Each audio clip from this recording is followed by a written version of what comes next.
What's poppin', fellow nerds? I have another deck profile for you from this past week's locals. AJ went undefeated once again, this time with LordKnightmon with Mastemon in it. I'm going to let him go over his deck, and also just a reminder, if you have not entered the giveaway for the box of Battle of Omni, link is in the description. Make sure you do that. But I will let AJ take it away from here. Hey, it's me again. How's it going? It's been a week. We vibing. We got first again at the kit tournament. Played Brain Dead Yellow Masty Lord Knight though. I think Masty's a lot better. Higher skill curve. Not a lot of Brain Dead DP reduction, so you actually control the board properly, and it gives you more access to recovery. We won a Nokia in this deck box. Kinda dope. Clean my playsets of this Pog. But yeah, let's get into it. Start with the babies. 4 pick and 1 bubbly Koro. Koro's just pseudo pick, so I preferred that over the draw for the Digimon because I just want to control the board. I feel like that's the yellow strong point, especially this is a lot better late game when you're running up picks. You can play Digimon if you want. It's up to you. Personal preference. Rookies, this card's insane, especially on simplified game board states. This card says on play just beg 1,000. So if you're playing a slow methodical game, you can just 1-for-1 dudes, and let's go for choking while helping kill stuff. Unfortunately, if you don't have these, you're gonna have a bad time. 4 Pulsey Boys. They're only 60 bucks, right? Yeah, only 60, no biggie. This card's insane. This card literally is everything you want. It's a Gabumon, it's a memory gainer. When you're at 3, you do all of it.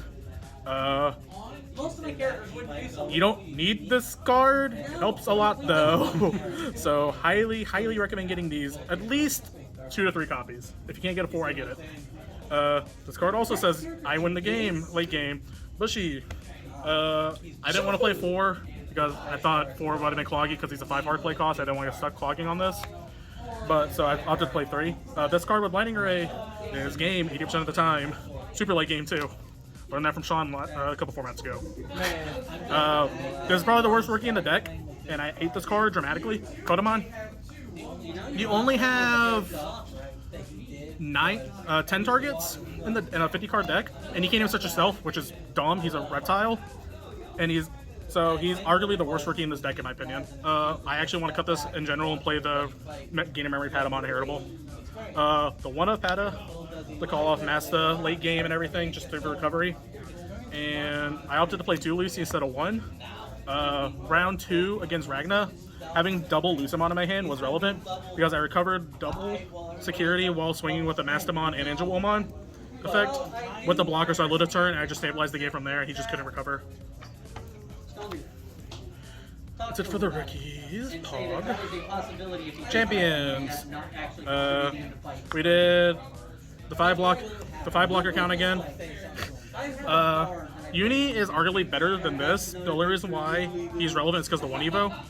But this card says I don't die to the mirror match, and I don't die to Nidhogg and all that jazz. And Xiaomon. That's why he's relevant. I only played the 1 because I do play the Masty, so I can just bring it back. And then for more cheap Evos, 4 Karate Bunnies. Cheap Evo, that's it. So for the champions, Ultimates is where it gets kind of weird in my opinion because I opted to play different ratios. So we got 4 Knightmon. Of course, it says on play slash something for 4,000.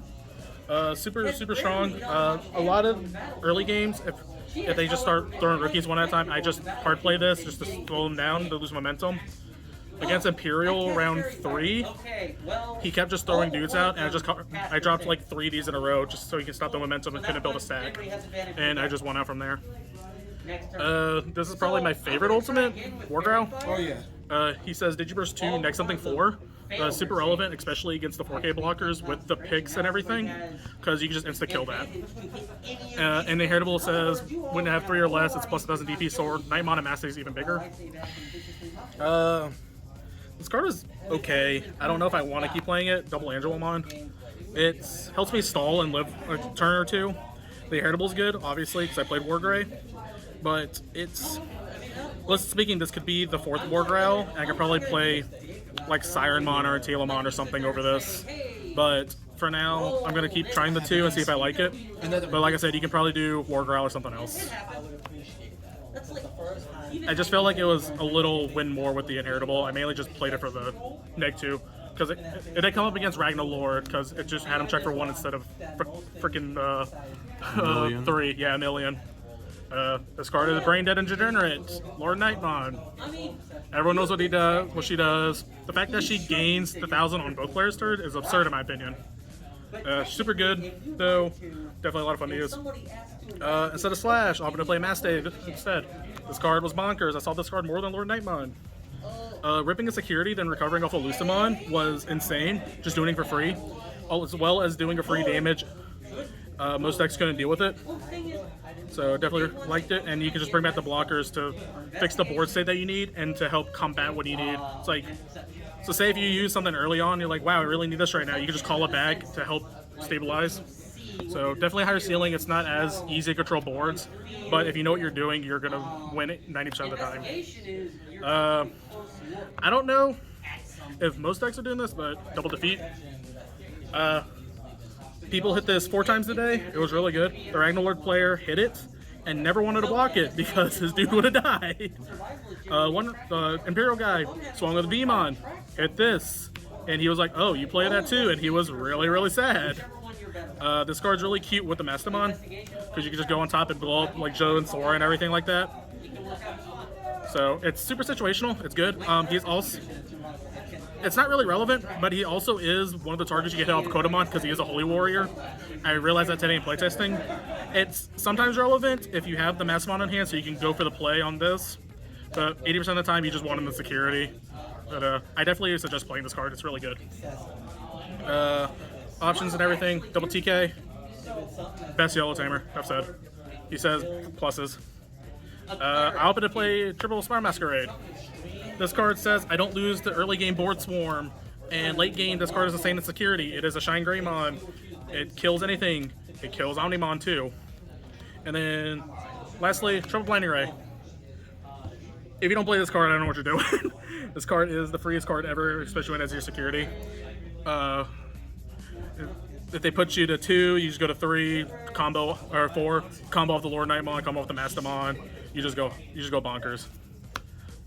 Yeah, so that's really it with the deck. I don't know if it's special, quote unquote, but I definitely like the way it played.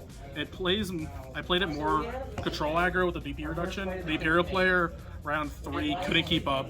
He said he was actually very surprised with how I was playing it, not being super passive, waiting for LordKnightmon. But I think just slamming your DP reduction dudes early on is the best way to go with this deck. That's it for the deck profile. Thanks for stopping by. As always, like and comment the video and subscribe. You know what to do. Later. And as always, I appreciate you guys stopping by. Don't forget to like and subscribe if you enjoy seeing this kind of content and want to come back for more. But until next time, see ya.